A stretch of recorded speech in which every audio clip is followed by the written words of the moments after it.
2012 இந்த போட்டோல இருக்கிற 2 பேரையும் அமெரிக்க அதிபர் பார்த்தே ஆகணும்னு சொல்றாரு. இவர் அப்துல் கலாம் ஐயா. இவரை அமெரிக்க அதிபர் பார்க்க வர்றது நியாயம்தான். ஆனா இவரை எதுக்காக அமெரிக்க அதிபர் பார்க்கணும்னு சொல்றாரு தெரியுமா? காரணம் 1940 பிறந்த பாலம் கல்யாண சுந்தரம் அப்படிங்கிற அந்த மனுஷன் படிச்சு முடிச்சுட்டு காலேஜ் வாதியாரா வேலைக்கு சேர்ந்து அங்க கொடுக்கிற 10,000 ரூபாய் சம்பளத்தை முழுசா ஏழை மக்களுக்கு தர்மம் செய்யறாரு. இப்படி 1 மாசம் 2 மாசம் இல்லைங்க, கிட்டத்தட்ட 30 வருஷமா தான் சம்பாதிச்ச 30 லட்சத்தையும் தர்மம் செஞ்சுக்கிறாரு இந்த மனுஷன்.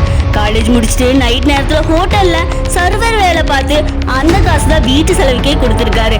இவ்வளவு பெரிய சேவை செஞ்ச மனுஷனை வழக்கம் போல தமிழ்நாடு அரசு பாராட்டு தெரிவிக்கிறோம் அப்படின்னு மட்டும் சொல்லுது. ஆனா இந்த மனுஷனை பார்த்து வியந்து போன அமெரிக்கா கடந்த 1000 வருடங்கள்ல இவர் தான் சிறந்த மனிதன்னு சொல்லி மேன் ஆஃப் த மில்லினியம் அப்படிங்கிற மிகப்பெரிய அவார்டை அவருக்கு கொடுத்து கௌரவப்படுத்தி 30 கோடியும் பரிசா கொடுத்திருக்க அமெரிக்கா.